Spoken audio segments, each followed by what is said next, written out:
Nation army couldn't hold me back. They're gonna rip it off, taking their time right behind my back. And I'm talking to myself at night because I can't forget. Back and forth through my mind behind a cigarette.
Nation army couldn't hold me back. They're gonna rip it off, taking their time right behind my back. And I'm talking to myself at night because I can't forget. Back and forth through my mind behind a cigarette.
I dropped out in the 4th grade to run drugs to support my nana.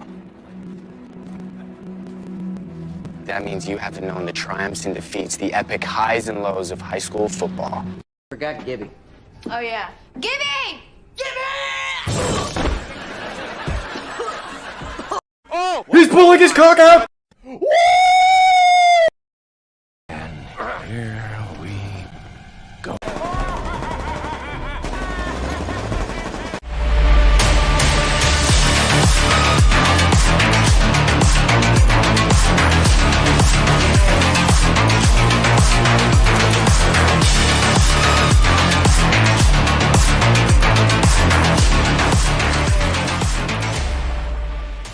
Be careful what you wish for, Parker.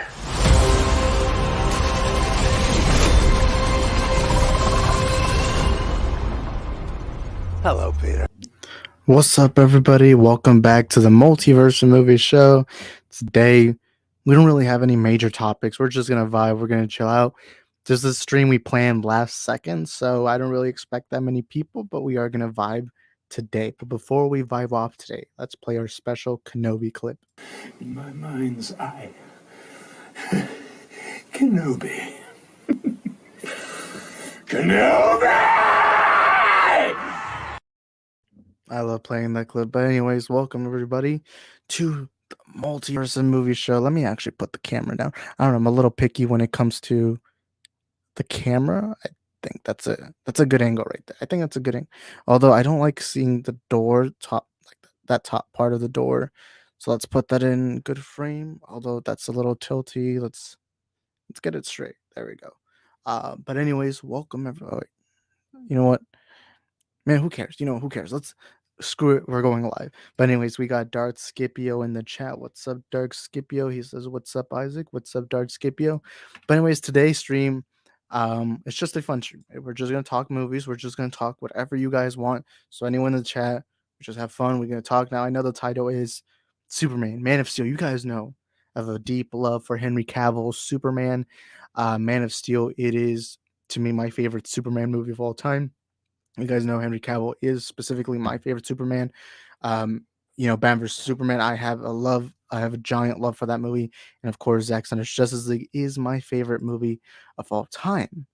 So we are obviously going to talk about Henry Cavill Superman. Now, it's not going to be the only topic. We're going to talk whatever you guys want, but let's actually look at the poll right now. We do have a poll, so you guys go ahead, vote yes or no, whatever your opinion is.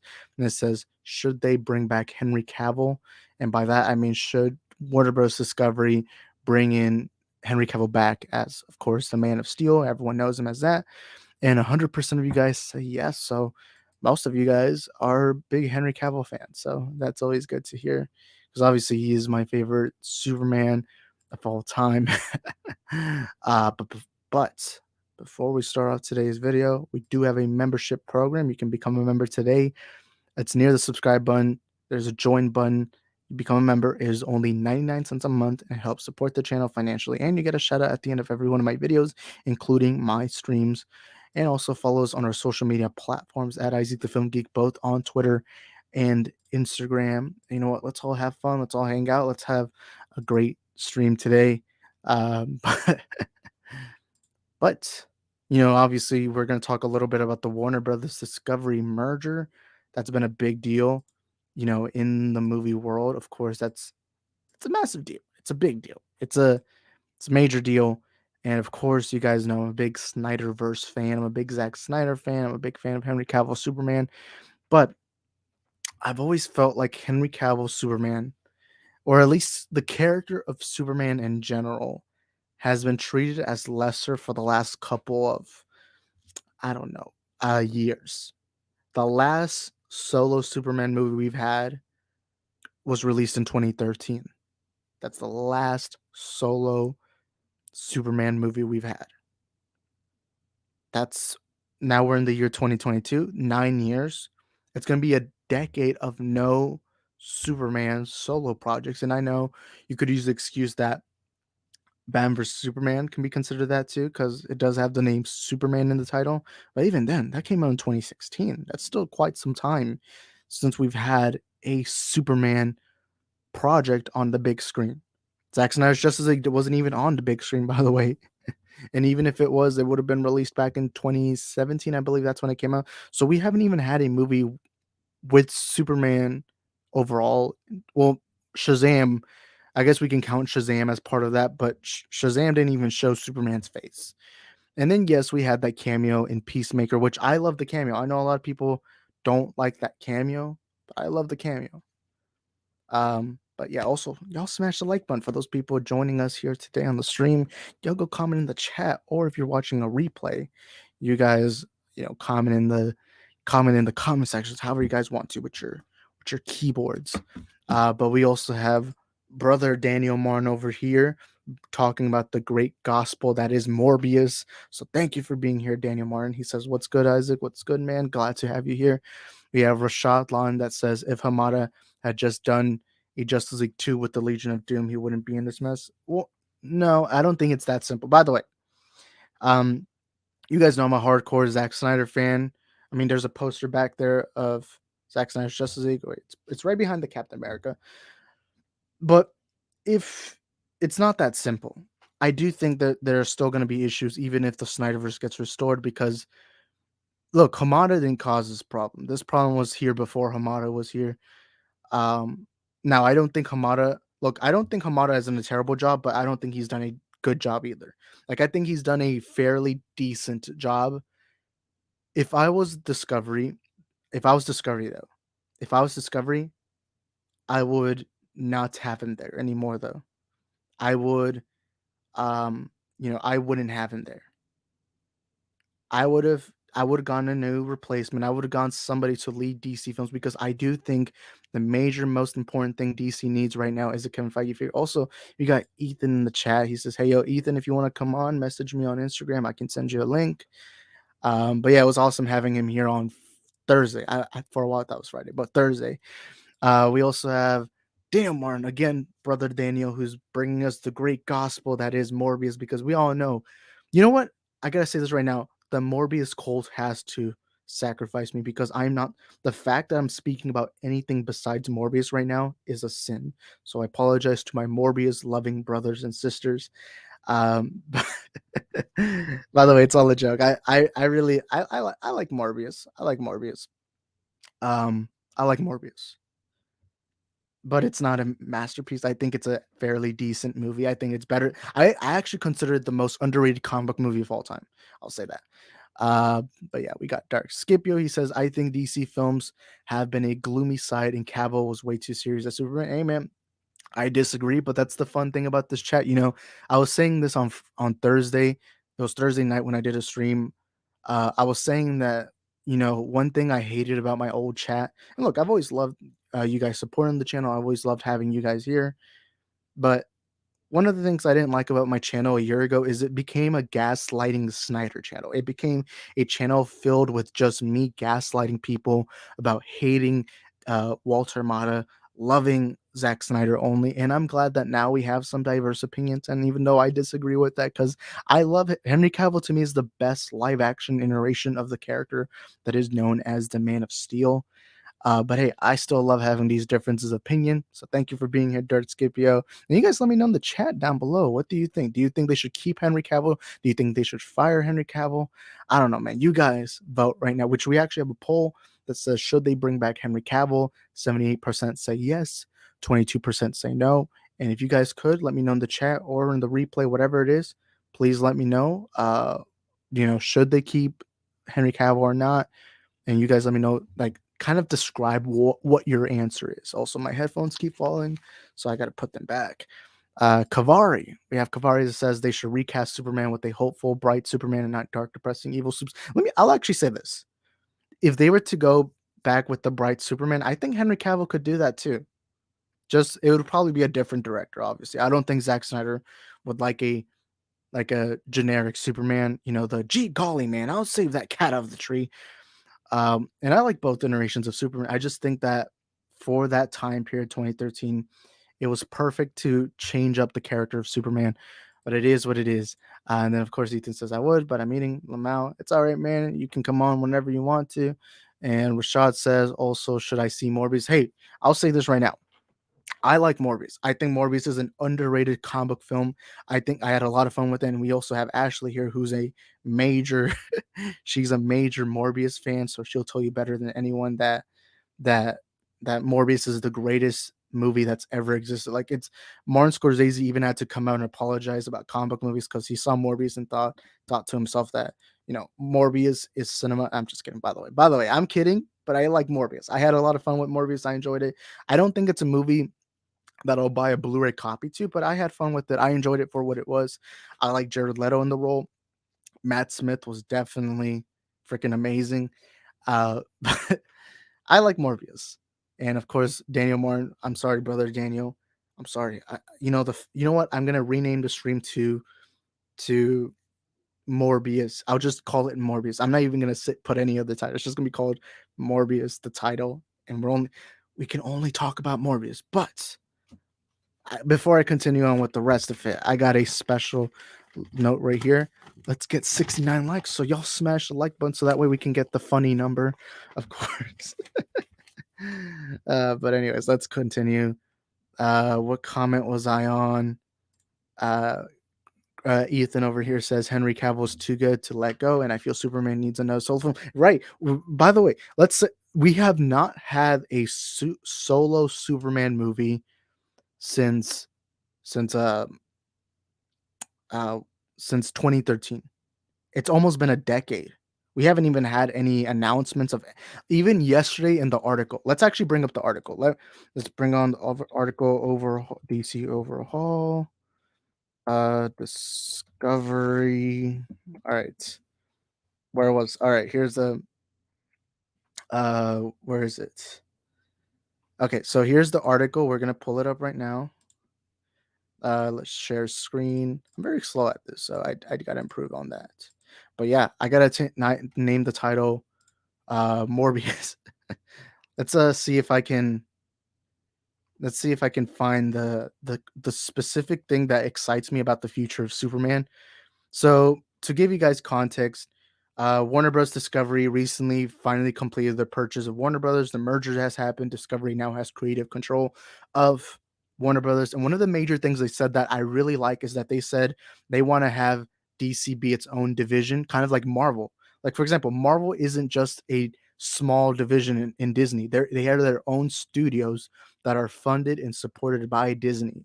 That's what, like, when you go watch a Marvel movie, you don't get a Disney logo. What you get is Marvel Studios, and then you get the movie.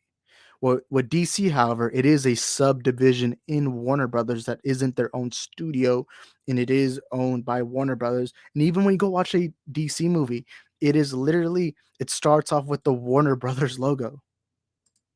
It literally starts off with the Warner Bros. Logo. And one thing I like about this article is they're saying that they want to have their own studio, DC its own studio, and find a Kevin Feige, which made Marvel successful. The reason why Marvel succeeded was because of that Kevin Feige role they had. But let's actually try finding it in the article. They said something interesting about Superman. Let's see. Where is the Superman part that it really intrigued me? Okay, so it says insiders say that Zaslav, who's of course Discovery, believes that the success of the merger, one that has left the company highly leveraged, will rest in no small part on unlocking the full potential of the DC Comics universe of characters. Discovery insiders believe that although DC has achieved cinematic success with recent films such as Aquaman and The Batman, it lacks a coherent creative and brand strategy. Discovery believes that several top-shelf characters such as Superman has been left to languish and need to be revitalized. They also believe that projects like Todd Phillips' Joker are a shining example of how second-build characters from the DC library can and should be exploited. Margot Robbie's Harley Quinn is another example. I'm trying to find the specific Superman part. Let's see. Oh man, I skipped it. I don't know where it is though. Let's see if I can find it here. Sorry. Okay, sorry. I just got a text from Max. But anyways, where was I? Okay, so why can't I find it? There was literally a part where they talked about Superman.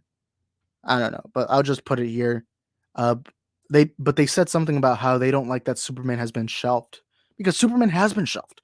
We have not seen him in theaters since Shazam 2019, and we didn't even see his head. The last time we saw his head was in 2017's Justice League, and this is theatrically. Superman is one of the most iconic characters, not just in comic book genre, but in entire fiction. Anyone anyone out there, even somebody who doesn't even know what the TV is or a comic book is, every one of them knows who Superman is. He is one of the most iconic fictional characters of all time, and I'm so tired of him being sidelined. I want to see Superman on the big screen, whether it's a solo movie, whether it's a Justice League movie. I just want to see him back. And whether it's a reboot, whether it's not, I don't know. But let's try getting some comments right now. Of course, we have the biggest Morbius shill out here, Ashley. And then Daniel Morton says, I never understood the hiring of Hamada. He was brought on in off the strength of overseeing the Conjuring horror cinematic universe and exactly translated DC. I know he was going for that. No, I understood why they got Hamada, because Hamada, built this small little, because the Conjuring universe when it started was this small little franchise that not many people were big fans of. Then The Conjuring surprised everyone by putting out movies like the first two Conjuring movies. Of course, wait. What are other movies in the Conjuring universe? I don't remember, but the Conjuring universe has surprisingly done well financially, and so I understand why they brought him in the first place. Because of course. By the way, 8 likes. Let's go get. Thank you guys for the likes. Thank you guys for being here. But I understood the Hamada hiring, and I don't think he's done a bad job. I mean, Aquaman made $1 billion. Of course, a lot of movies are doing well critically and with the fans. The Suicide Squad was loved. The Batman was loved and made 800. Wait, did it make 800 million? Either way, it made over 700 million. But it is what it is. I know a lot of people. I know a lot of people see the Batman as a flop. Sadly, anyone who thinks the Batman is a flop doesn't know how box office works. I'll say that right now. I don't care if you're a Snyder fan or a Pattinson fan. If you think that the Batman flopped, then you're a complete moron. I'll say that, simple as that. By the way, we're about to invite Ethan. I just gotta send him a link, but let me read some of the chat.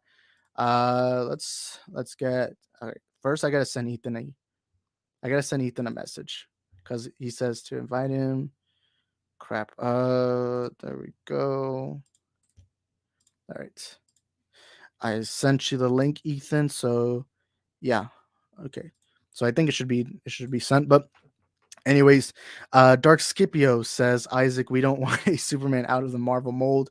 I just want Cavill Superman to line up a little bit like the Joker said the Batman Why So Serious. I mean, he was pretty light. I don't think he was that dark and edgy. He was smiling. He was happy. I mean, it just showed you a Superman from the real world. That's how I see it. But Kavari says, be careful, that King Shark shirt might trigger the cult. Man, I won't even deny it. I feel like that could happen. That could happen. But it is what it is. Dan Martin says getting a DC studio is definitely a step in the right direction. Yeah, it is. It is. They have to. It's not even a question. They should. They should have their own DC studios. And look, I know Marvel. I know people are tired of the Marvel DC comparison, but the truth is there. Marvel is successful because they have their own creatives, their own studio, and their own company. And the reason why they're succeeding is because Kevin Feige, under the mind of Kevin Feige, under the leadership of him, someone who isn't worried, somebody who has a plan from beginning to end, he brought Marvel to the billion-dollar success that they are at this point. The fact that DC then take that because that's what DC tried to do at the beginning. They tried to copy Marvel. But they forgot what made Marvel successful, and that was Kevin Feige. I'm not saying bring in Kevin Feige because obviously Kevin Feige, it took him years to get to the position he was. Obviously, he started off just doing, he was just assistant producer. He even said that at one point he was an assistant to Amy Pascal. Kevin Feige didn't just come out of nowhere. He was somebody who had learned about Marvel. He had knowledge of the comics. He had knowledge of how movie making works. That's the thing. Whoever they bring in to be president of DC Films needs to know the characters, but the main thing they need to know is about finances, how to make movies, because filmmaking is an incredibly difficult task. Filmmaking is an art form, and not just any loser can do it. Like, remember Jeff Johns? Everyone knows Jeff Johns, right? Jeff Johns is loved, especially by Green Lantern fans. Jeff Johns is an incredible comics artist. And when he was first hired to be one of the producers for DC Films, everyone was saying, oh, DC's in the right direction. Now look what happened. A lot of DC fans hate Jeff Johns now. They don't see Jeff Johns as the right guy. And that's, you can't just bring a comic guy and expect that to translate to movies, because movies and comics are completely different. What about bringing Ethan, who I see in the back room? But let me finish some comments. We got Bipolar Nobody. What's up, Chris? He says, Goddess was the Red Room and coolest of all. The Feige wives, the lovely widow Ashley. And of course, Ethan. Let's see. Let's read Eric's comment. He says, I'll never understand how Warner Bros. Fumbled their characters the way they did.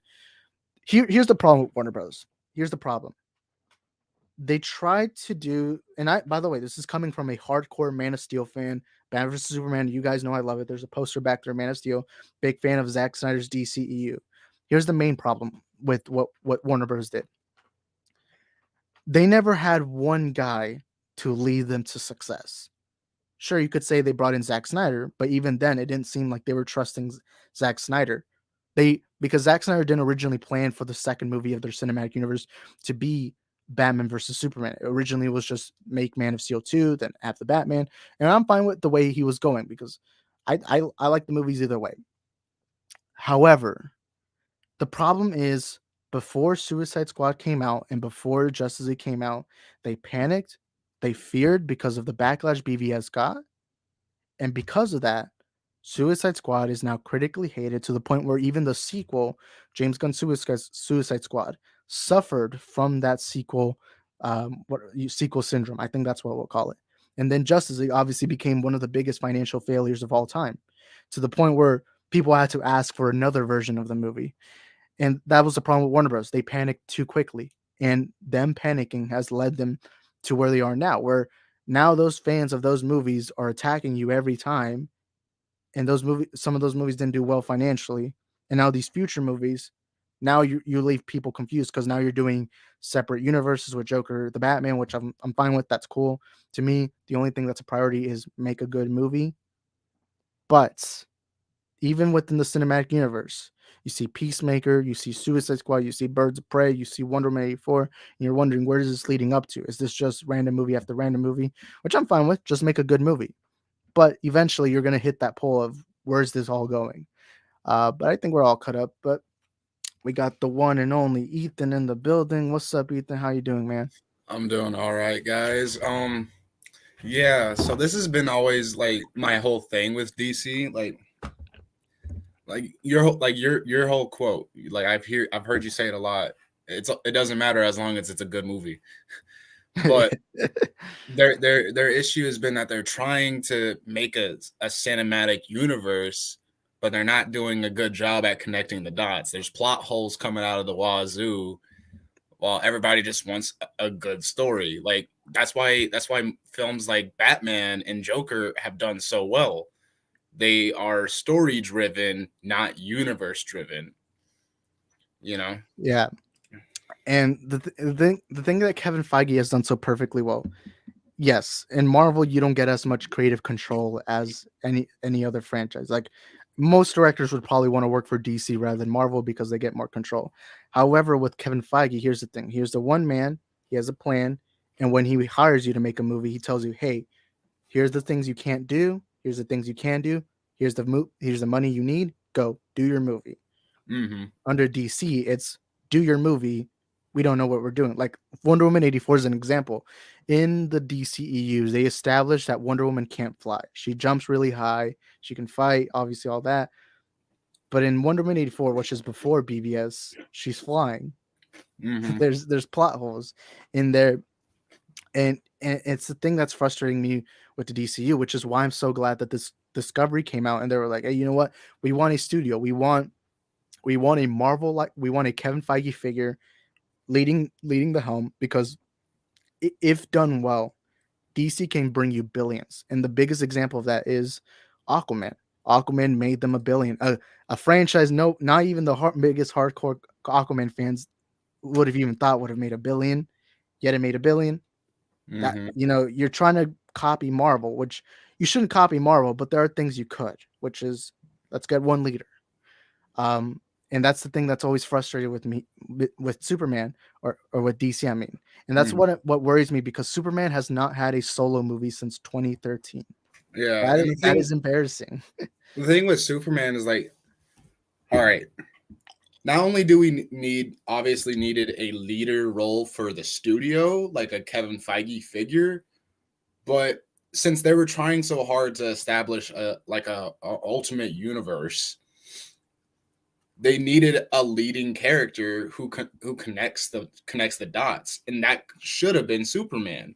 I mean, for Marvel, that was Iron Man.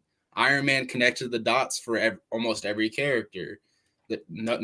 Almost none of those characters would have been known if not for Iron Man or the of roles or events of Avengers. Everything was a domino effect, essentially, Yeah. for the building blocks of characters. And that's how Superman should have been. That's how he is in the comics. Superman was the first superhero comic book character. And he laid the groundwork for literally everything that we enjoy today. Marvel wouldn't have existed without Superman. DC wouldn't have existed without Superman. So yeah, like for me, I specifically really hope for another Henry Cavill Superman role, and I hope they do it differently, because like I liked the first film, but there are so many stories and so many things about Superman that most people don't really even know.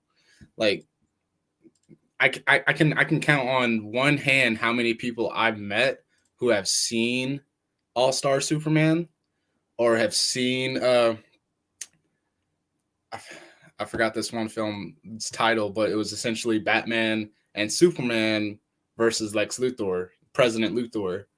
Then there's also the film Superman versus the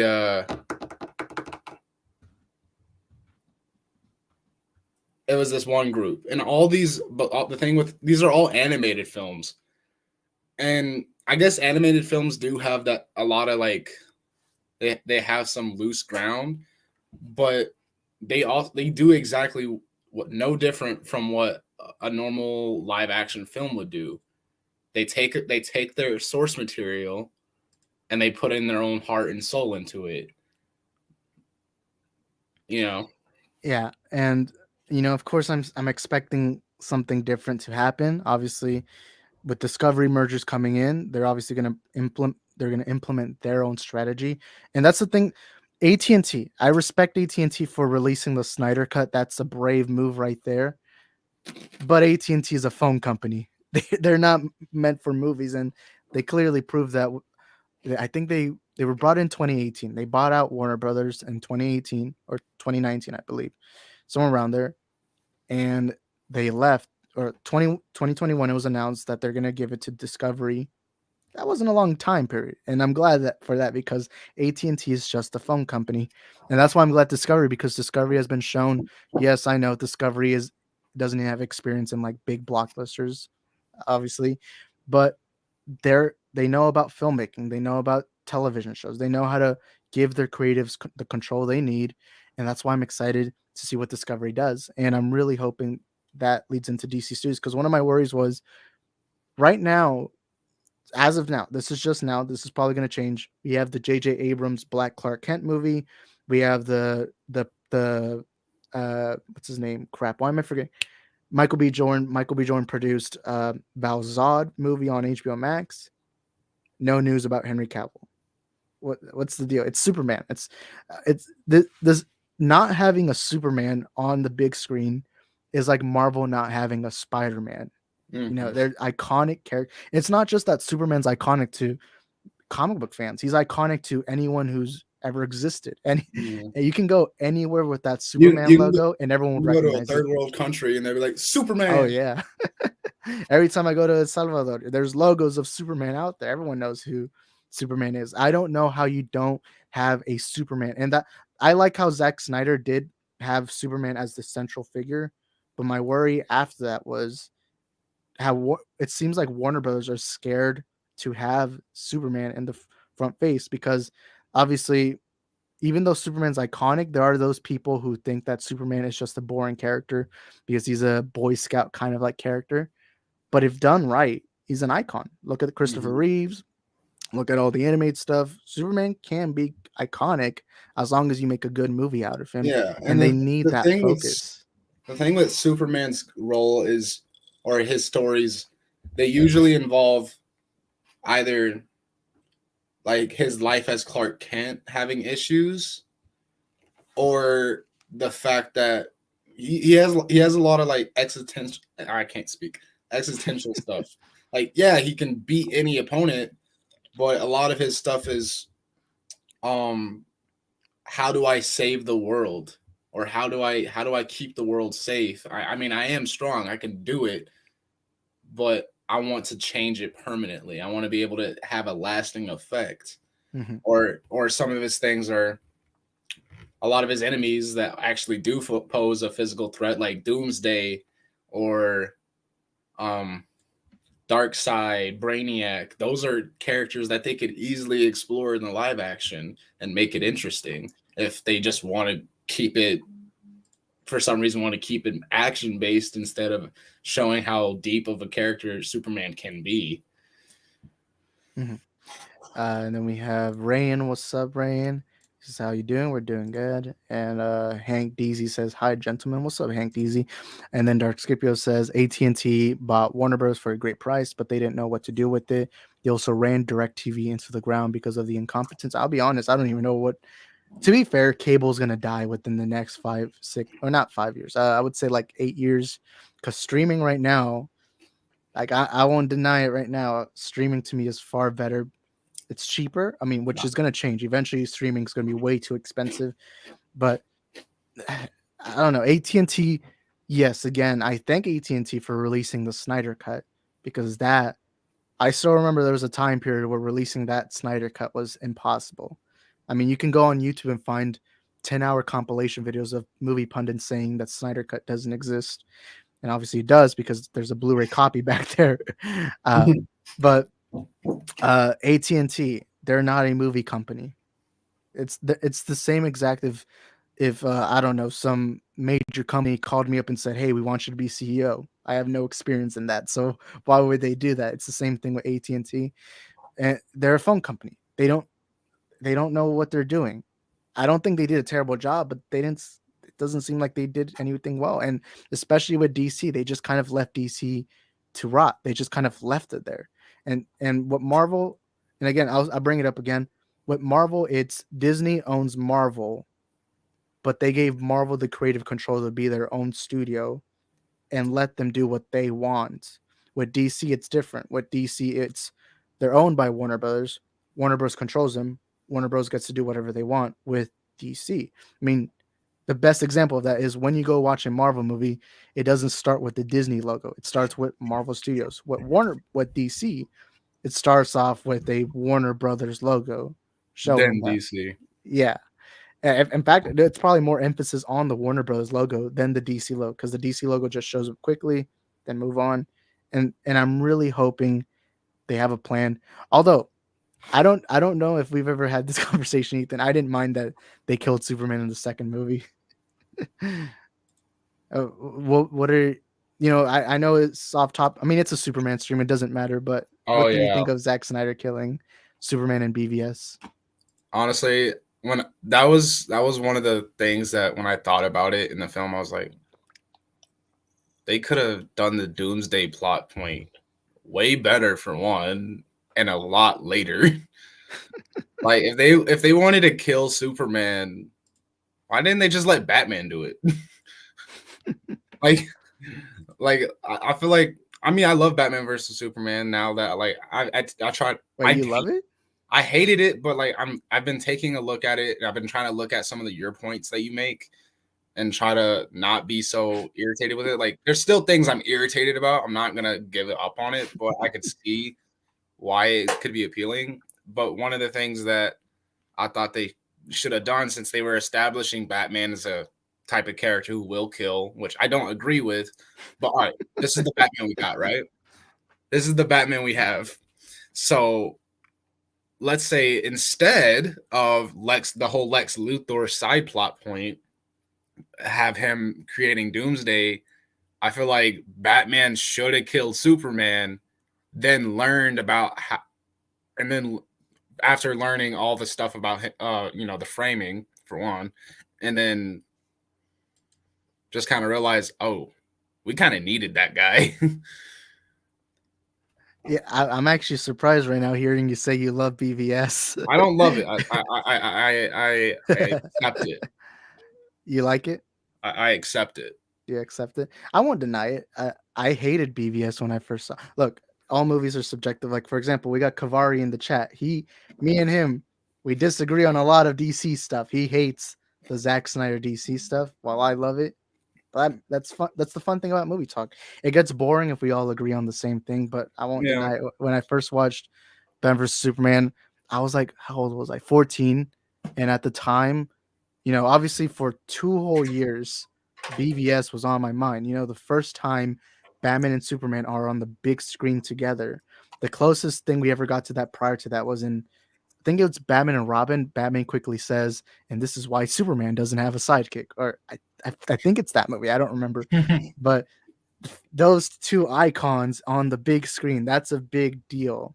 And leading up, like, I'll probably pull up the clip later, but there's this amazing Comic-Con clip of Zack Snyder announcing BVS for the first time. And it starts off with this clip. Well, no, it starts off with Henry Lennox, who plays Martian Manhunter, with his voice reading off a line from The Dark Knight Returns, saying about the quote is basically Batman telling Superman, I'm going to be the one man that beats you. I forgot how the full quote is, but I know what after you're that, talking about. I love that moment. yeah, and then it turns dark. And then you see the Superman logo. But then in the background, you see Batman's logo show up, and everyone in the audience went completely berserk because obviously that's historical. And for 2 whole years, I hyped it up. But I remember my little nerdy self, I went on a midnight screening. It's the first midnight screening I ever went to. But I hated the movie because Batman killed, Superman was emo. But throughout time, I started loving the movie more and more for what it is. Now I still understand why, but I remember for 2 whole years, or not 2 whole years, it was probably a year and a half. I hated the movie, but then eventually came to love it to the point where anytime I brought up BVS, everyone thought I was crazy for liking that movie. Especially in 2018. I don't know if you remember this, Ethan, but back in 2018, I would say the worst time period to be a DC fan was 2018 because at that point Suicide DC was Squad. yeah, at that point 2018, it was after Justice League 2017 came out, Suicide Squad, and of course BVS was hated by most people. Around that time, 2018, DC had no movies coming out except Aquaman in December of that year. But Marvel at that exact time had Black Panther, a $1 billion hit, come out in February. Then in Avengers Infinity War, one of the most successful movies ever come out. And then Ant-Man and the Wasp did pretty well. That at that point, if you were somebody who preferred DC over Marvel, it was kind of like you were seen as crazy. And I'm glad we're not at that point anymore. Now it's kind of more equal, but still Marvel still lapping DC. Well, I think the big issue for one is WB. WB, that's it. WB has always been the issue because they won't give their directors and their writers the creative freedom to do what they need to do to make it a successful film. And also, WB for some reason keeps on trying to compete with Marvel. Mm-hmm. That's the issue. Like, yeah, all right, I get it. Business wise, competing is normal, but for one, they keep out they pump movies out at the wrong time. Like Batman versus Superman came out at the worst time. It should have came out either a year after Civil War did, or like just a little bit later, because that was the worst time because we got Captain America Civil War. All right, two badass protagonists going against each other. Then Batman versus Superman, either was it a few months before, a few months after? Oh, wait, what was that? Well, the thing with WB is that their timing, because all right, we had Captain America Civil War, and then what? Right before or after we had Batman versus Superman. I think crap. I know BVS came out like in May, or I would have to search the release dates, but I know they came 2 months apart. I just don't remember which one came out first. And my thing is WB had terrible timing. They should have either waited a little bit longer, because too many people were comparing Civil War with Batman versus Superman. Like that's something I remember. Like when in 2016, I remember so many people were like, which one were better? Which versus battle was better? I remember 2016 was the height of the DC Marvel rivalry, because at that point DC was starting up their universe while Marvel was, it wasn't Marvel's prime, but Marvel passed their prime with Avengers 2012, 2015, but we're now preparing their old, which Marvel's best year is still 2018 to 2019 because of Infinity War and Endgame. And it was so successful that let's admit this right now. I know Captain Marvel has a lot of drama with it. I didn't like the movie personally, but I think something we can't deny is that movie made $1 billion because of Endgame, the Endgame hype, because it came between that time period. I remember everyone was looking forward to I got a what's the lot to say Endgame about connection. Captain Marvel, Captain but Marvel. I'm gonna keep it to myself. Hey man, it's all right. But this is a Superman stream. Let me read some of them. So in the comments, Arkham Gaming says, I want them to do other characters like Green Lantern, Green Arrow, another Superman movie, in a Nightwing movie. This is a must. I'll say this: if they do a Nightwing movie, I kind of don't want it to be DCEU. I wouldn't mind a solo movie. I feel like if you do Nightwing, I would like that later on. You know, I think with Nightwing, I would like it to be in the Pattinson's universe. oh yeah, I know there's some people who wanted Pattinson as Nightwing, which I'm actually glad he was Batman instead because I don't He care. did such a good job. Like I just can't. Like when I first saw it, I was like, all right, I love this movie. And then I've You seen even it. called me up. Yes, I called you, and I don't do that a lot. I called you. I'm like, dude, this was epic. Like, and the thing with his version is just, I don't see anything wrong with it. It's a solid story. It's a solid performance. Everything about that movie to me was good. There was no drawbacks. I haven't like I know your personal favorite was Ben Affleck as Batman. What are you trying to be ageist? No, I'm just kidding. I'm just kidding. But I just like Pattinson's better. Like I haven't got that excited over a Batman movie since the Nolan films. Mm-hmm. And it took me some time, but I think I prefer now the Batman over the Dark Knight, which I love Dark Knight. I'll still say if I'm talking performance wise, Heath Ledger is still my favorite like character in any like comic book movie. But so I don't know. Ethan probably doesn't know this, but a lot of Zack Snyder fans, or let's say the troll fans, the cult like fans, they wanted the Batman to fail, and apparently some of them are saying it failed because it didn't make $1 billion. Not every movie is supposed to make $1 billion. They made a profit though. 800 million. That's something any movie wishes they could do that. And it's not like the Batman had a large budget. They had a big budget compared to most movies, but compared to comic book movies, that was a fairly small budget. But yeah, there's a lot of Zack Snyder fans who consider it, they consider it a failure, which it's not. It's a success. If it's not Snyder, it's not right.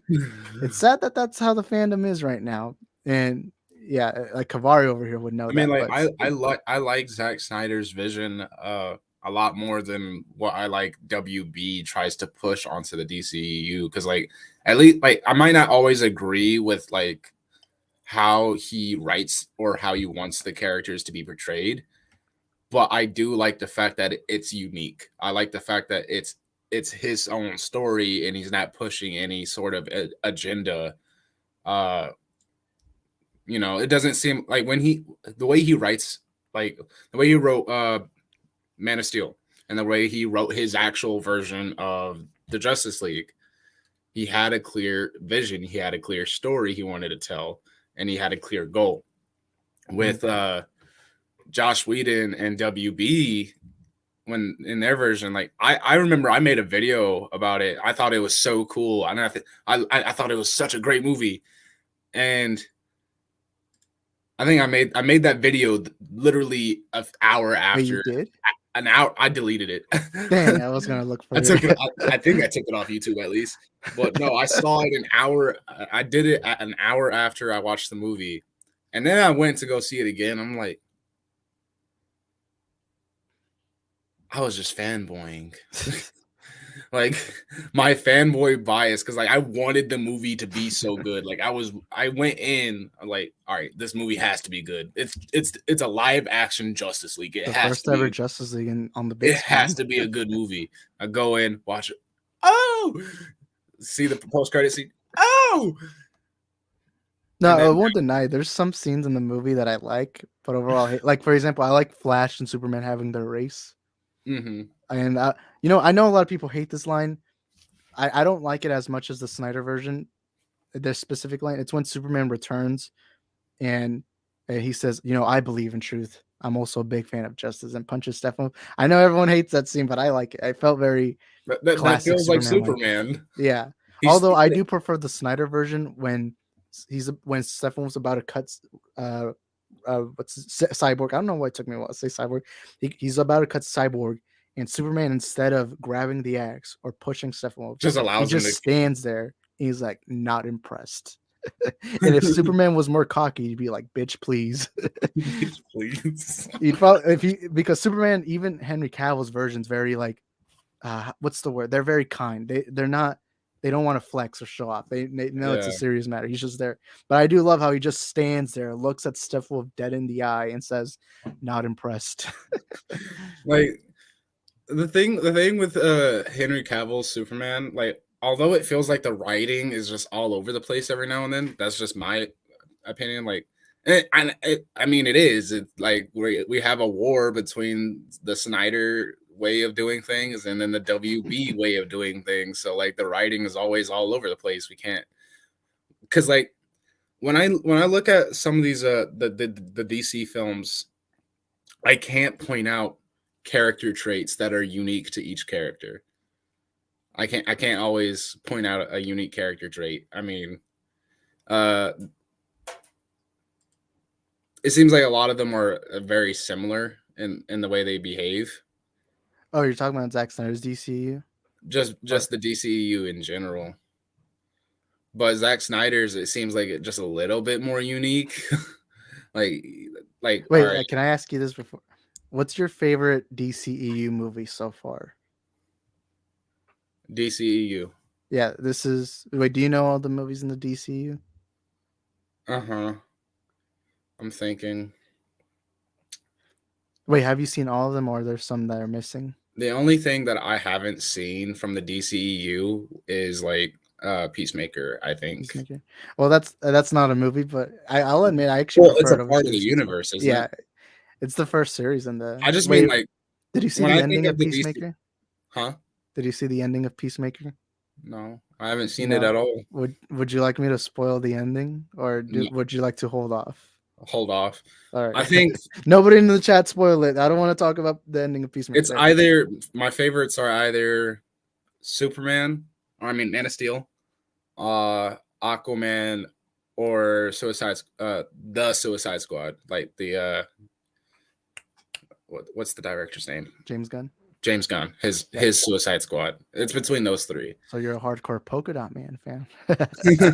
Well, it's like I felt like those three films more so than the others had a good like character well, Aquaman didn't exactly have character development in his film, but it was a fun movie.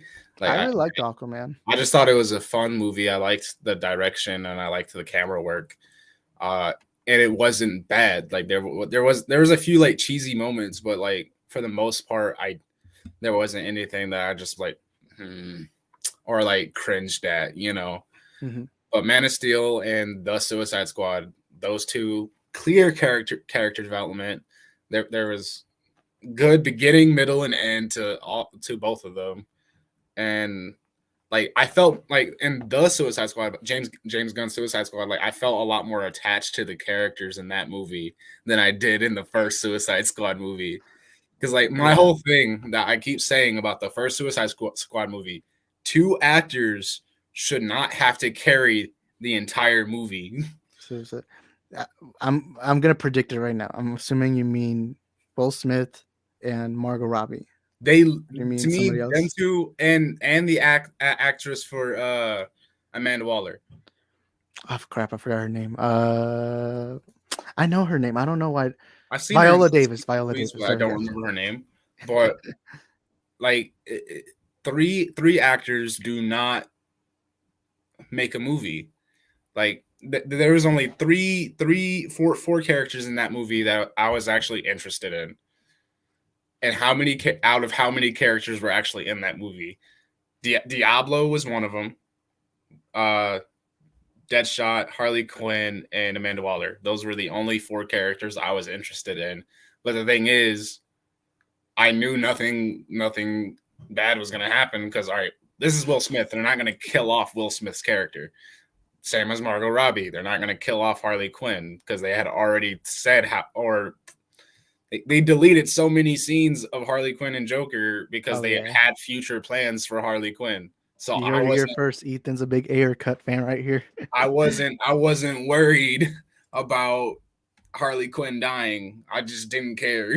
And then Amanda Waller is literally the creator of the Suicide Squad. Why would they kill off its leader in the first film? That's why I don't hate. Oh crap! I almost hit my keyboard. But I don't hate the first Suicide Squad, but I don't like it either. I hate it with a burning passion. I hate the music. I mean, I like the music, but I hate how they use it. Like it's. I remember when I watched it with my younger sister for the first time. The first thing she noticed within the first 5 minutes is they play 6 different songs, and it's so random. And it's like, well, so do you know the history on the whole Suicide Squad? What happened behind the scenes? I remember seeing this video about how I remember this video on YouTube. A guy was talking to, he was saying a lot how like, all right, there's just way too much music. Like this is not a good use of music. You want to know the reason why there was so much music? Why? So, if you look at the 2 trailers for Suicide Squad, they're completely different. The first teaser is this dark story about these criminals, while the second one it's more fun pop music. They even play Bohemian Rhapsody in that trailer. The reason why the 2016 Suicide Squad was the way it was, it's because at that moment, BVS had come out, Warner Bros was panicking. They wanted what David Ayer said, who's the director. What he said is that Warner Brothers really wanted their own Deadpool-like movie. And so they hired that trailer company for the second trailer, and they said, do whatever kind of movie you want, which is weird. They're a trailer company. The job of a trailer company is to use 3 minutes and try to entice the audience on why they should go watch a movie. And I always found it stupid that they let a company that's job is to make 3-minute clips and have them edit an entire movie. That's silly right there. And the music is an example that they really had the trailer like there's this annoying scene where Harley Quinn is in an elevator and she has a bat, so they play Swing Batter Batter. Like what was the music choice? Like it's so random. And in James Gunn's Suicide Squad, what I love about the movie is the music makes sense throughout the scenes. Like in the beginning of the movie, when they're all dying, they play a song that's literally about different ways of people dying. I forgot what the song was called. I think it's called People Who Died. I've actually read the lyrics. It's literally just a song about many people dying, and every song makes sense. But the one thing I love most about that movie was not just the heart. It was you fear that at any moment the characters are going to die. And even they killed Rick Flag. That's right there a big surprise. Polka Dot Man dies. By the way, spoilers for Suicide Squad. It came out in August, so you probably should have seen it by now. But that movie really took it serious when they said anyone can die. And Daniel Morin says that there was even an Eminem song at one point. It was so weird and so random. Like you can play music in movies, just that you gotta make it fit with the scene. I think one of my biggest pet peeves of the 2016 Suicide Squad movie was you had like I'm not trying to call out people, but like, all right, like my mom and my sister, and then a lot of like people at school, like they're like, oh, I love the Suicide Squad movie. You seen the Joker? He's so hot. I'm just like, I did like Jared's Joker. I didn't like the design, or at least the tattoos, but I did like her. I didn't like how so many people were only like focusing on the Joker when he literally does not play a part in the film except like what 2-3 scenes. Yeah, I think in total he's only there for 6 minutes. And it's just like, and for one, I hate how many people tried to romanticize their relationship. Not only did like people, but like the filmmakers. like to be fair, David Ayer's original intent was to have Joker be abusive to Harley, and at the end they weren't going to be together. But when they were editing the movie, Warner Brothers wanted to make money off the romance, and so they edited it in a way where it seemed like they were in love. And that was my issue because like the core of the dynamic of what Joker and Harley Quinn should be is like, oh, that's toxic. That's terrible. That's a terrible relationship to be in. Like, oh, like like in the Batman the animated series. That's my prime example. It showed how messed, and I mean that is the introduction of Harley Quinn's character. Like in DC, that's the first time we ever see the character. But like, if you want to know the dynamic or how the dynamic should be, if you're writing a Joker and Harley Quinn story, just watch the Batman the animated series. That's all you need. Yeah, hold up. I'm trying to find the clip, but I can't find it. Where? Crap. But yeah, I really hated how they did. I really wish we get the David Ayer cut, and the David Ayer cut's finished. Like that one, it's not like the Snyder cut where they still needed to finish the visuals. Yeah, I don't have the clip. Dang, I don't even know why I'm looking for the clip. But the not the Suicide Squad. The 2016 Suicide Squad had a finished edit. Why? I don't know. It's frustrating, but I'll move on to the comments. And here's the line we were talking about from The Dark Knight Returns. It says, "I want you to remember Clark in all the years to come, in your most private moments. I want you to remember my hand at your throat.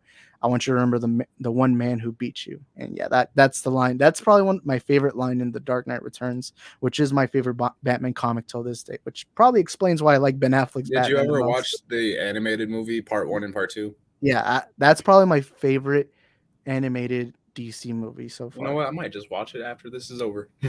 Or maybe Super Pets is going to be better. I'm just kidding. Super Pets doesn't look very good to me. But again, it's just a kids movie, so I don't care. Wait, what's coming out? The DC League of Super Pets movie. Oh. Wait, have you seen the trailers or anything? I think I have, yeah. I know Keanu Reeves is playing Batman. And Dwayne Johnson's playing Crypto. And Kevin Hart's playing Ace the Hound. Of course. And Kavari says DC fans as this blind obligation to like Snyder movies, but after seeing BVS, I said F Warner Brothers and Snyder. Hey man, that's understandable. Which, by the way, some Snyder fans forget this, but most people hate the Snyder DC movies.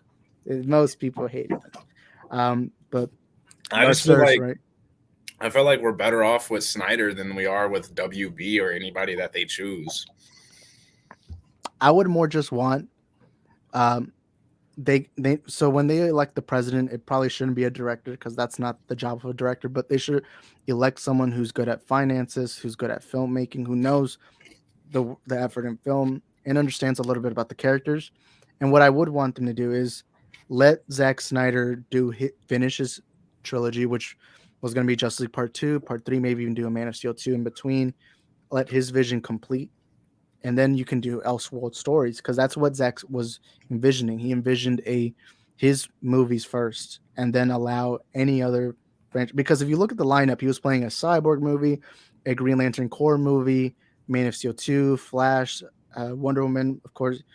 And I think even in the lineups, I believe one of the movies was Gotham City Sirens. And of course, the Ben Affleck Batman solo project. That's kind of what his vision was. But of course, they didn't go that route. Although they are, but it's just that they changed those movies, like Shazam, Aquaman. They're different, which I like. I like those movies, but I would like that Snyder vision. And then Hank Deasy says Walter Hamada actually let directors do their own movies, which I like Walter Hamada. I think he's done a fairly decent job. To me, his biggest opportunity, the test was supposed to be 2022, which we were going to get the Flash, the Batman, Aquaman 2, Black Adam. Wait, of course, Aquaman they changed supposed that. to come out this year? It was, but they changed it to 2023. Okay, I was like, I haven't seen no trailers. This is yeah, kind of cutting it close for a trailer. So you watched the Batman in theaters, right? Mm-hmm. Did you ever see a little commercial at before the movie started? It was like DC 2022, and it shows the Flash clips. It shows the Batman, Black Adam, and Aquaman. My theater didn't have that. You didn't have that? Well, in every theater, even after. So when the Batman came out, they played that clip, hyping up that DC's year is going to be 2022. But then, like, less than a week later, they announced that they're going to postpone the Flash for June of 2023, and Aquaman is coming out. I can't remember what day, but it comes out 2023. And so half that lineup was just gone. And then, I mean, the good thing is they did bring in Shazam 2 for December, which is a night because it was supposed to come out 2023, but now it comes out 2022. I do wonder what the idea is there. Although I will say, I think the reason why is because Black Adam comes out October and Shazam 2 comes out December, and they're probably trying to really hype you up on the Shazam, the rivalry between Captain Marvel and Black Adam. By the way, I do wonder if they're going to finally name Shazam, because they're not allowed to use the name Captain Marvel, but in Shazam they kind of use nicknames. They call him the Red Cyclone. Of course, he can't call himself Shazam because if he says it, he turns into a kid again. But it is what it is. Let's see what comments. Also, like in Young Justice, they just call him Captain, or Yeah. they do call him Captain Marvel. Yeah, and funny enough, most of the movie fans don't know his original name is Captain Marvel. But what comments to go to? Okay, so Daniel Morton says the Batman didn't resonate with me, but I can appreciate the technical and cinematography, and all the acting was top tier. Look, this is what I'll say to the people who, because look, it's all subjective. Everyone's allowed to have their different opinions. What I don't like was the Snyder fans saying that you have to boycott this movie in order to support Snyder. If this movie failed financially, it wouldn't bring back the Snyderverse. No businessman is going to see a movie fail and think, oh my God, we got to go back to Zack Snyder, because that's not how they're going to think. And that's the thing that frustrates me. And of course, you don't have to go support the movie financially, but to tell people you have to boycott it, to tell people that you can't go support these movies is frustrating, especially when the Batman isn't even part of the DCEU. It's its own standalone universe. And I guess that's why I appreciated it so much, because like I don't know about a lot of people, but there was like 2 to 3 times I actually cried watching the Batman. I'm only gonna guess this. I'm gonna assume one of the scenes was near the ending, when Batman's helping the one of the what's the lady's name? I don't remember her name, but he's helping her and the rest of them get out of the flood. All right, yeah, that part I was like kind of getting teary-eyed, but I actually did start crying when in the part where he was putting that woman on the helicopter dolly. Oh, yeah. And she grabbed his arm, like looking for like, will I be okay? I was like, I just started crying in that moment, because I was like, that's what Batman should be. Wait, so we never get political here, nor are we going to right now, but Ben Shapiro did a review on the Batman. Did you watch the Ben Shapiro review? No. You know what's one thing that frustrated me about, and look, everyone's allowed to have their own subjective opinions on movies, but what I hated about his review is he said that this was the most un-Batman-like movie, because he said, this is what he says. He says at the end of the movie, they make it seem like Batman shouldn't be Batman and he should be Superman and be a symbol of hope, which I found weird, because the movie wasn't saying he can't beat the crap out of criminals. What the movie was trying to say is Batman can still beat the crap out of people, but the thing is, he's a role model. He's an inspiration to people, and he needs to be a better role model. And exactly, that was the purpose of the film, because like not only in the film but in the comics, it's always been that way. And not only has the Batman character shown that, but like in the CW show, The Arrow, you see all these characters in that show who like were inspired or tried to be a copycat of the Arrow. Oh, like all these vigilantes who actually go out of their way and kill people. And in the Batman movie, Riddler he literally says, I was inspired by you. You're the reason why I had the power in me to go and actually do this plan. And it's the same thing in the comics, because like I can't even name how many characters were inspired by Batman. I mean, characters even like Batwoman, Kate Kane. She wouldn't have been Batwoman if Batman didn't exist. That's where she got her name, you know. And the whole point of Batman is like, or the way I see that movie. All right, he wasn't saying I need to be a symbol of hope just because I inspire people, but it's also Batman's a kind of a selfish person. He most of what he does is for himself, especially in the Batman. Not like just him like saving people. Obviously, that's pretty selfless. But his mission is in a mental sense a selfish one. He is not Bruce Wayne disguised as Batman. He is Batman who is disguised as Bruce Wayne. His mission is his life, and he also has to realize, if I'm gonna do this, I need to do this right. I can't just be vengeance. I also have to be more. Yeah, That's because Batman starts off as a way for Bruce to have an excuse to release his anger for the death of his parents, but then learns, holy crap, I make a difference, especially when the guy dressed as the Riddler says, I'm vengeance. Mm-hmm. Also, I like how the Penguin never calls him Batman. He calls him Vengeance. And even at one point, when Catwoman walks in, he says, hey, it's the Mr. Vengeance guy here. Mm-hmm. But Darth Scipio, let me respond to this. So Kathleen Kennedy, yes, she's a money person. Yes, she's financial. And yes, she's not done well with Star Wars. But that's only one example. Another good example is Kevin Feige. Kevin Feige is a financial person. He's a money guy. I mean, yes, Kathleen Kennedy has done a horrible job with Star Wars, but that's one example. And you can't. A good example I would use is Jeff Johns. You know, Jeff Johns was an icon to DC Comics fans, especially Green Lantern fans. And when he was brought into movies, look what happened now. Most people hate Jeff Johns. Mm-hmm. But yeah, where was I? Okay, so Cisco says, I wonder where the DCU would be right now if Snyder just did his Man of Steel trilogy like he wanted at first. Well, 2019 Justice League Part 2 would have come out. 2018 The Flash movie would have come out. Ben Affleck's Batman movie, I think, was due for 2020. So right now, if we were in the world where Snyder continued his vision, we'd probably be hyping up Justice League Part 3. Somewhere around Actually, we would be hyping up Batman because of COVID. Oh yeah. Oh wait. So yeah, that more than likely that part 3 of Justice League would have been delayed because of COVID. Mm-hmm.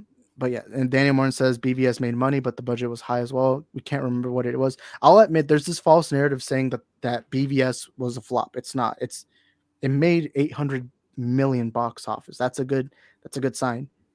The reason why people consider it a failure, it's not, by the way, is because it didn't make $1 billion. Because let's be reasonable. BVS came out during a time period where the comic book genre was exploding. 2016, Civil War was coming out. All these movies had come out. The Avengers, the first one in 2012, began the trend of comic book genre.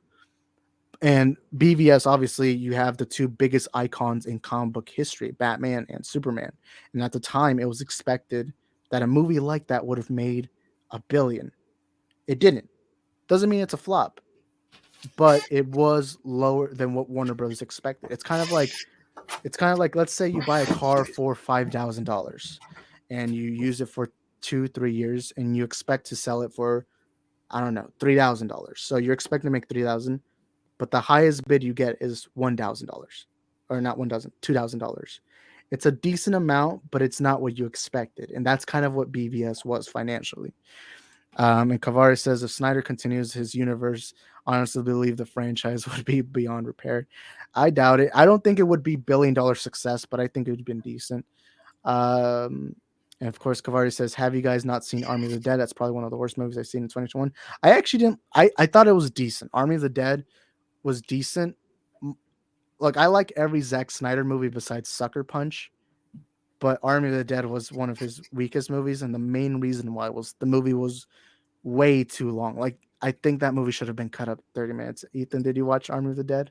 No, I didn't. But what's up with the hate for Sucker Punch? I know. I don't like Sucker Punch. I don't hate it. Like, I'll admit this. I'll say this. If you were to get, the movie is visually shot well to the point where if you were to send me a poster of any shot in that movie, I wouldn't mind framing it.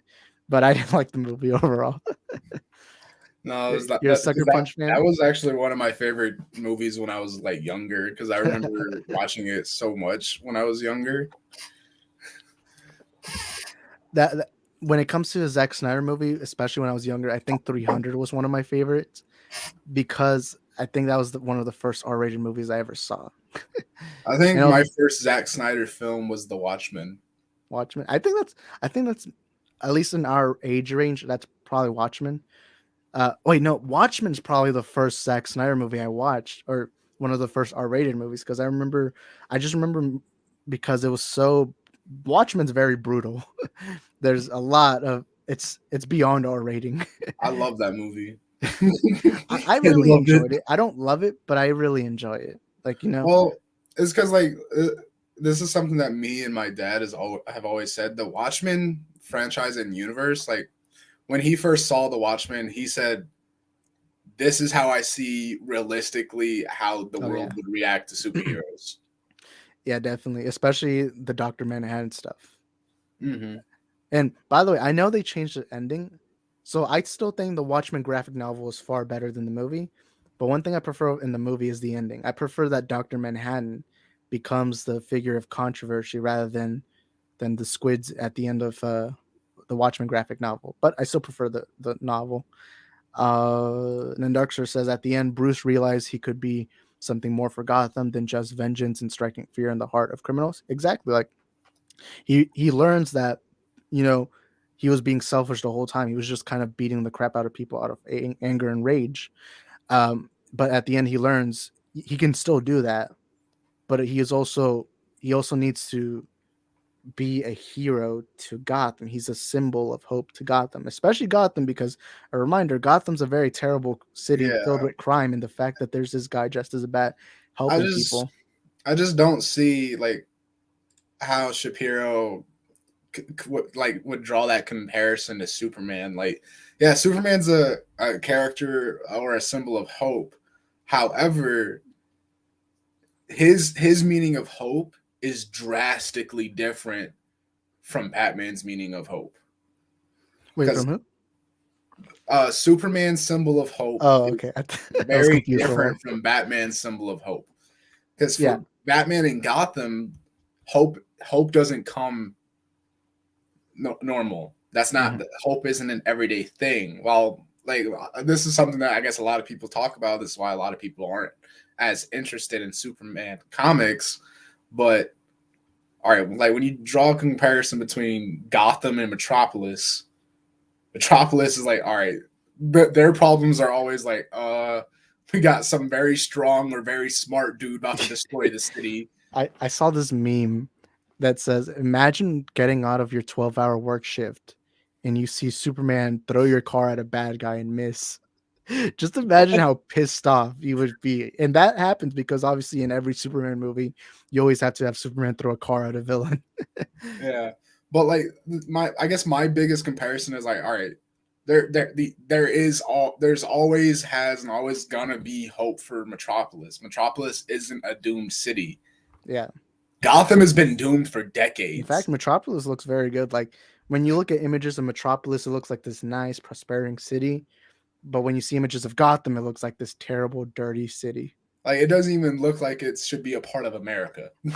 That's how dark and dirty it is. Like there's even a comic book, No Man's Land.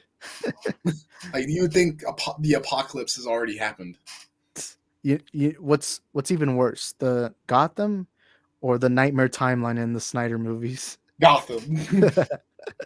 I'd rather live in the Nightmare Timeline because there's less criminals there. But I mean, you do There's have to deal with everything parademons. Yeah. Where was it? By the way, I don't know how Kavari found my channel because he seems to really hate Snyder, but thank you for being here anyways. And then David Riley says, when this live stream concludes, please join RJ's chill stream. I didn't even know RJ was streaming. And then Daniel says, hit that like button, peeps. But yeah, you know what?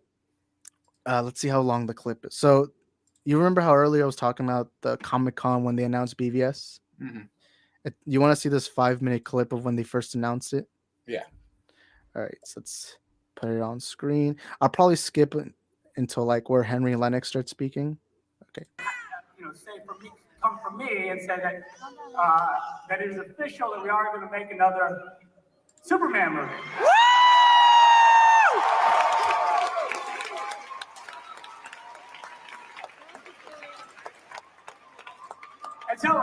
And so I know what happens next. You guys say, Zach, what is the movie about? What is the movie about? I could. It doesn't exist. But Harry Lennox. There we go. It was in Man of Steel. And the reason I brought him out is because his voice is just way better than mine. Now he's gonna come right here. Because his voice is way better than mine. He does have a good voice. He's gonna read a little thing, and some of you will recognize it. And it's not, we're not adapting this thing, but it is the thing that will help tell that story. So if we could, actually, just like a spotlight would be cool on the lectern. Is that? Yeah, David. It's Okay, this hang on. took place in Hang on, let's see. 2014 at San Diego Comic-Con. All right, that was good.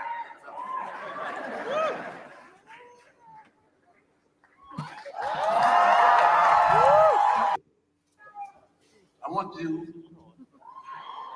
to remember, Clark, in all the years to come, in all your most private moments, I want you to remember my hand at your throat. I want you to remember the one man who beat you. This is a moment.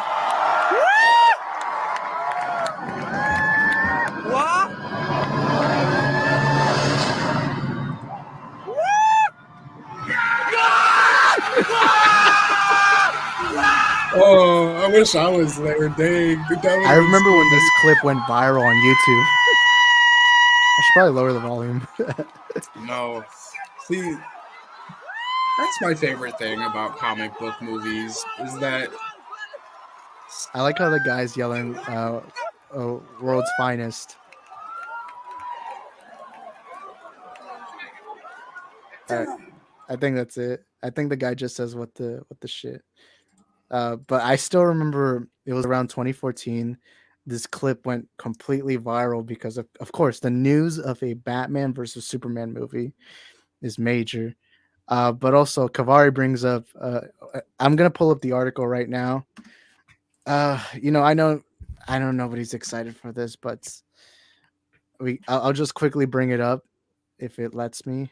But the Hollywood Reporter, which again is the most reliable source in Hollywood, says DC Wonder Twins movies cast KJ Apa and Isabel May to star in the Wonder Twins movie.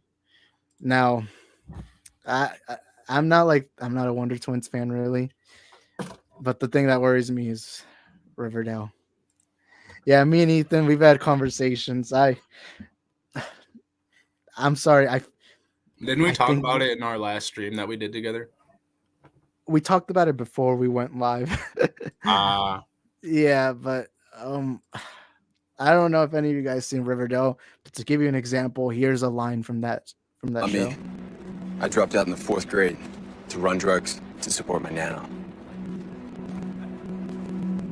That means you haven't known the triumphs and defeats, the epic highs and lows of high school football. Okay, I'll say this: the first season of Riverdale is decent. I like it enough, but everything after. So what my fear is, so this is gonna be, and the actor. I'll say this: I've never seen him in anything else. My fear is they're gonna go the Riverdale route and go much more darker, edgier, kind of like what Riverdale did. Now, to be fair, I've never read an Archie comic, so I can't say that I'm an Archie fan or anything like that. But I won't lie to you. This casting doesn't excite me really. Well, the thing Ethan, is, what for do you think of me, it? I don't know that much about the Wonder Twins, to be honest. Like, to my knowledge, they have like very crap. Only one of them has a good power, while the other actually has like I know the guy most turns into crappy liquid. power. I Huh? know the guy turns into liquid, like the male. I don't know what their names are, so I know the guy twin. His power is he turns into liquid stuff. That must be lame. Imagine you're fighting a giant villain, and so you turn yourself into a puddle of water. Ooh. Like, it would be different if like he turned into like a massive amount of water, like and it could actually like float. Then I would just like I'm gonna drown you. But I know the only thing I know about the Wonder Twins is literally their little theme. Wonder Twin powers activate. Activate. I've never seen anything Wonder Twins related, but just knowing the concept, Now, any concept can be done well. We live in a world where James Gunn perfected Polka Dot Man.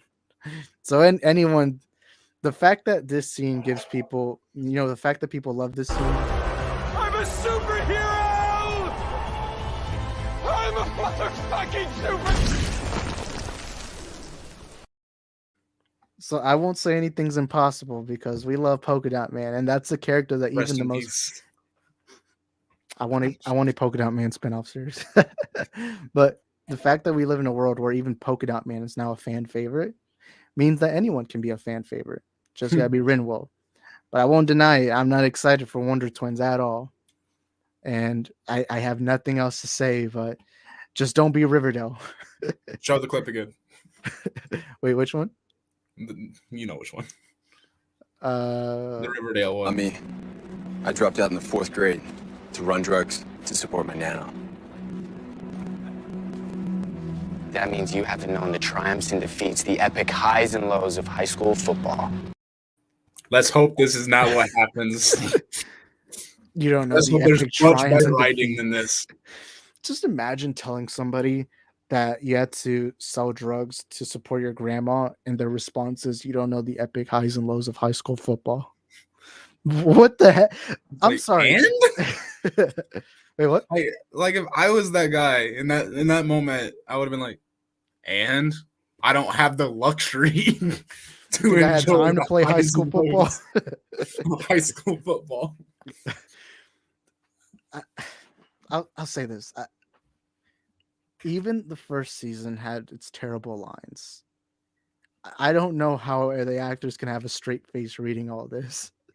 I don't know. There's even an episode recently that it was just a full-on musical. I don't know what the heck. I think they have one of those something. like each season though. Oh my god. I think yeah. Well, they've done it with like the Flash too.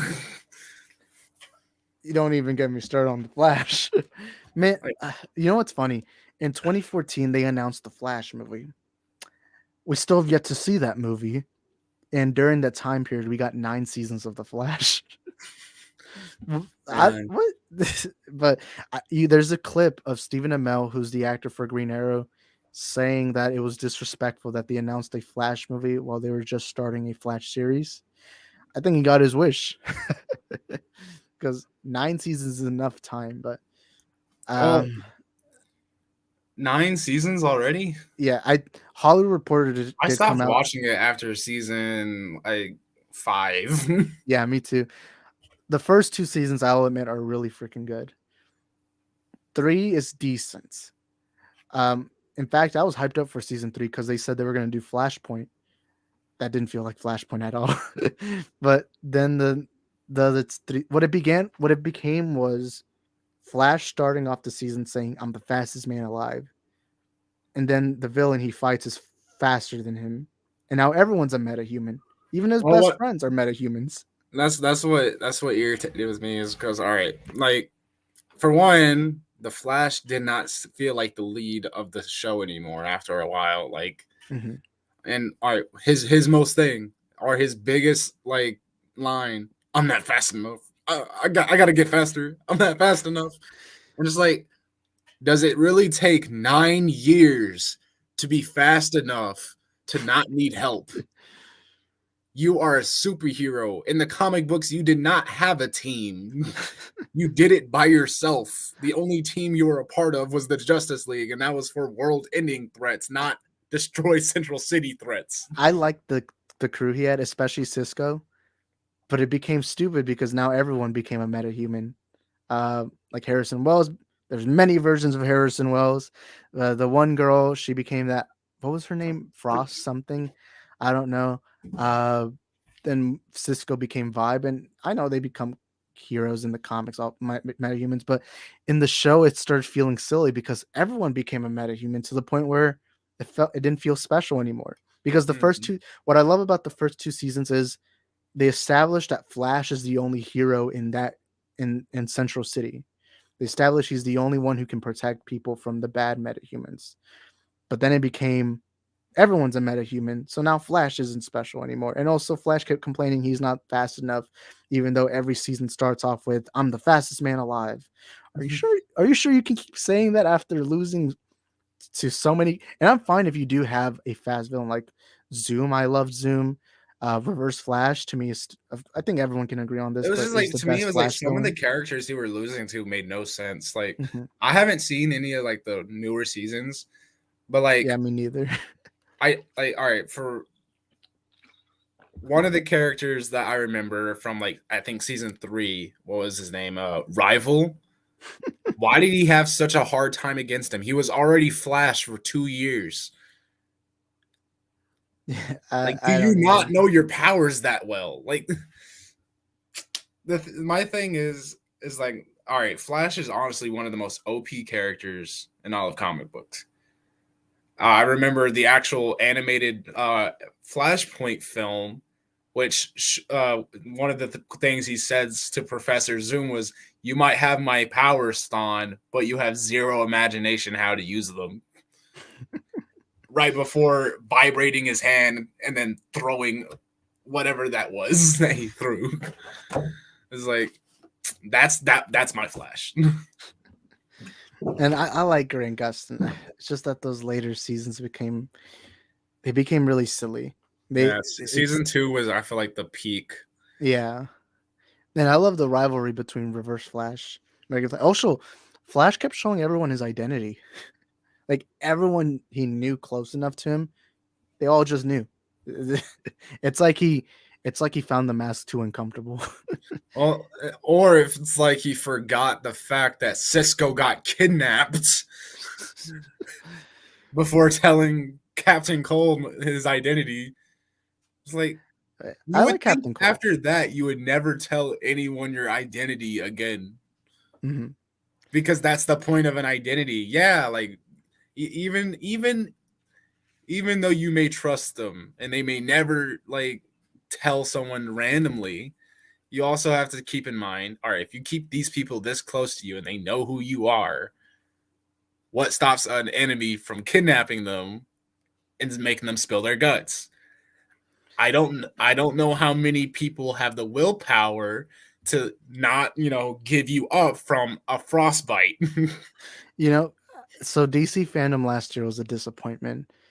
But one of the ones, so I don't keep up with Flash, so I didn't really care about this panel. But when they talked about the new season of Flash, what became really stupid is they had nothing to hype up besides gold boots, everybody. Flash has gold boots in this new season. They didn't even show you a trailer or anything. They're just, yeah, Grant Gustin gets gold boots. And then after that, they moved on to the other panels. That's dumb. But Oh, the new Hollywood new new Reporter says costume, that they guys. are ending with season 9. So anyone who's still a fan, the 5 people who are still fans of the Flash series, say goodbye. But man, I mean, to be fair, the CW, like the CW DC stuff, I like the first few seasons of Arrow. The first 2 seasons of Flash to me are the best content they produce. Superman and Lois, I've not watched season 2, but season 1 to me was pretty good. I haven't But seen it every yet. I've been too ashamed of all the things that CW has done lately that I've just kind of stayed away. the thing that really pissed me off most about CW was their treatment of Superman. Now with Superman and Lois, they're doing it well, at least to me. But one thing I freaking hated was the was he was just a jobber. He became a jobber in the CW universe, which was he was basically just used to explain that Supergirl is strong. Like every time he was there on screen, it was, "Hey everyone, I'm weaker than Supergirl. Guess the world doesn't need Superman after all." It's Superman. It's your most iconic character. How are you not using him Mhm. to his full potential? And now Yeah, I'm glad they are using him well. that's something that didn't make much sense to me because like I'm not gonna say oh Superman should be stronger. No, because one of my first ever things that I ever saw of Supergirl, it was an animated movie. Uh I think it was called I don't remember the name. Damn it. It was either a Justice League title or a Superman title. But pretty much the story of it was that all right, Supergirl crashes to Earth. She's discovered by Batman, who calls Superman, and a lot of stuff happens. But towards the end of it, Darkseid gets involved, ends up taking her under his wing, and she literally beats the crap out of Superman. That was my first impression of Supergirl. I'm fine with Supergirl beating Superman. What I didn't like was that became the only purpose of having Superman in the CW. Like it was just, oh yes, Kara, you're much stronger than me. Goodbye. It just became that. And Crisis on, I remember for years I stayed quiet about the CW because I didn't care anymore. But then, of course, in story like Crisis on Infinite Earths, which they've been teasing on Flash for the first couple of seasons, that excited me. But we mentioned it last stream that all Crisis became was cameo. You would have Lucifer pop up. Hey everyone, I'm Lucifer. Goodbye. Then you had Smallville Superman show up. Hey everyone, I'm Smallville Superman. Cool, you're here. And then the one cameo I was really excited for, because Kevin Conroy to me is one of my favorite Batmans in general. But it just became, hey everyone, Kevin Conroy here. Goodbye. Oh, and I'm It an just evil became version of Batman. that just became cameo, and that's the one thing I mean, I trust Kevin Feige, I trust Marvel, but I'm hoping Multiverse of Madness doesn't just become Has a little more cameo, depth cameo, than cameo. just Yeah. cameo. And I think actually one of my biggest disappointments in this Crisis on Infinite Earths was the Lucifer cameo. Mhm. Because the thing is, like in the DC comics, Lucifer is a very OP character. Like that like I liked the show Lucifer for a long time, but I ended up like just getting disappointed with it because I was just kind of hoping that they would show me some more of the actual like DC related stuff, but they never did. And I just got disappointed because like you ever read a Sandman comic? Mhm. Yeah. Yeah. So Lucifer's character in that is very interesting and he's very powerful. Like I think in one instance, he actually created his own multiverse. Yeah. Just because the source said it was okay.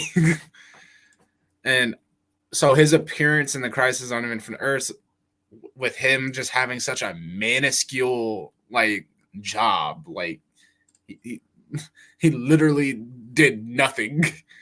I actually didn't know Kevin Conroy said that. Oh, Really? well, continue. Oh, wait, did you read it? I didn't even know that. Like, I don't even keep up with what if you said I didn't that. know that either. All right, you heard it here first. Everyone has to be an Affleck. No, I'm just kidding. Obviously, it's subjective. But Well, he's my favorite voice for Batman. he are we talking like voice acting, like anything animated or anything like voice acting, or do you mean like voice in because general? he did the voice acting for Batman Arkham. in the Arkham games. Oh yeah. So, and that's my favorite version of Batman. I would say the Arkham version. I mean, Kevin Conroy voice acting wise is my favorite voice Batman, and the Arkham games. I would say I put them. So if I'm talking all Batman, I would say he's like fourth place, like behind. Well, I think he's better than Christian Bale's Batman, but movie story wise, I would prefer the Dark Knight and all that. But sorry, I'm getting distracted. But I do like Kevin Conroy, especially the Arkham game. But the Batman animated series has a soft spot in my heart. But yeah, we're gonna end the stream. It's great having Ethan on again. Ethan, where can people find you in the wonderful multiverse? Where can people find me? Yeah, like on your You social can media and find all me that. on the Real Chosen One on YouTube, and you can also find me at Ebo_lots on Instagram. If you want, you can get your YouTube link and put it in the chat because I think you're modded, so your link would probably pop up. Like anyone can click on it. Or I could probably do that for you. It doesn't say I have access to it. I'll do it for you. It does. Oh wait, because you're on StreamYard, right?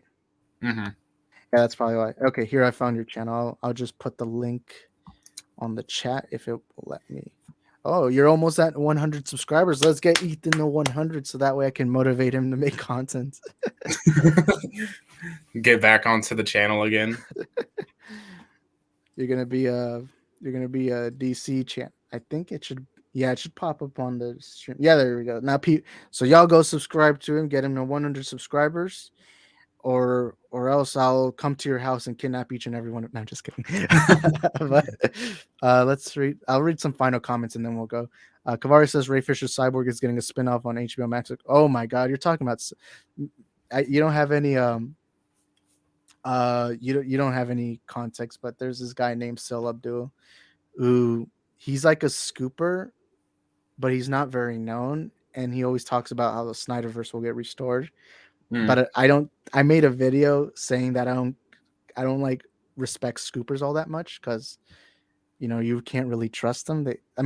There's this one called Grace Randolph who said Wonder Woman 84 was gonna be a Flashpoint movie, and said that Birds of Prey was gonna have Black Mask, like the diamond. Black Mask was gonna have a dick pic. So I don't really care about scoopers, and I've made a video criticizing him, and now everyone thinks I hate him. All I did was criticize that I'm not a fan of scoopers. But yeah. It is what it is. And Lewis says, I do like the Arkhamverse sure as a gaming universe. I love the DC animated universe. Daniel Martin says, fire stream, guys. Thank you, Daniel. And then Dark says, hey, Isaac Salvador is live streaming. Why all the hate to the brother? I don't hate him. I think he's a nice guy. It's just that I don't care about scoopers. Like, anyone can be a scooper on YouTube. I could say Ethan's a scooper, and he could just say, oh, Wonder Woman will show up in the new Doctor Strange movie. And you could just say that's my prediction. Imagine that comes out to be true. Everyone's gonna be like, oh my God, Ethan's so accurate. But anyways, thank you guys for being here. We'll see y'all next time. Thanks for